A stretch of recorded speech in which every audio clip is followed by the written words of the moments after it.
ഒരു 1000 രൂപ വരുമാനമുള്ളൊരു കടയാണെന്ന് സങ്കല്പിച്ചു. ആ കടയിൽ ആ 1000 രൂപയിൽ ഒരു 700 രൂപയെങ്കിലും അതിൻ്റെ റോ മെറ്റീരിയൽ വാങ്ങിയവർ കൊടുക്കാനുള്ളതായിരിക്കും. നമ്മൾ കൊടുക്കില്ല, നമ്മൾ അവന് 200 കൊടുക്കും, ബാക്കി 500 രൂപ നമ്മൾ റോൾ ചെയ്യും. നമ്മൾ എന്തുകൊണ്ടാണ് റോൾ ചെയ്യണമെന്നറിയോ? നാളെയും എനിക്ക് ഇതുപോലെ കച്ചവടം ഉണ്ടാവും, അപ്പോൾ അവന് വീണ്ടും 200 കൊടുക്കാം, അവനെ പിടിച്ചു നിർത്താം എന്ന എൻ്റെ ഒരു ആഗ്രഹം, അതല്ല എൻ്റെ ഒരു സ്വപ്നത്തിൽ നിന്ന്, എൻ്റെ ഒരു കണക്കൂട്ടിൽ നിന്നാണ് ഞാനിതൊക്കെ ചെയ്യുന്നത്.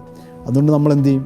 ഈ പറഞ്ഞ പോലെ കാറ് മേടിക്കും, നമ്മൾ വലിയ വീട് വയ്ക്കും, മകളെ കെട്ടിക്കും, നാട്ടിൽ വലിയ ആളായിട്ട് നടക്കും, ഇതൊക്കെ ചെയ്യും. പക്ഷേ ശരിക്കും ആ പണം മുഴുവൻ നമ്മുടെ മിച്ചം വന്ന പൈസയല്ല, നമ്മൾ എവിടെയൊക്കെയോ കൊടുക്കാനുള്ള. അപ്പോൾ എന്ത് സംഭവിക്കുമെന്നറിയോ? 10 രൂപയ്ക്ക് ഒരു സാധനം തന്നിരുന്നയാൾ അവൻ്റെ 10 രൂപയ്ക്ക് 2 രൂപയെ നമ്മൾ കൊടുക്കുന്നുള്ളെങ്കിൽ നാളെ അവൻ 10ൻ്റെ സ്ഥാനത്ത് അത് 11 രൂപയാക്കും. സ്വാഭാവികമല്ല, അവൻ ചെയ്യണം, അവന് പൈസ കിട്ടുന്നില്ല. പക്ഷേ നമ്മൾ ആ 10 രൂപയും പിറ്റേ ദിവസം കൊടുത്താൽ അവനത് പിറ്റേ ദിവസം 9 രൂപയ്ക്ക് തരാൻ തയ്യാറാവും.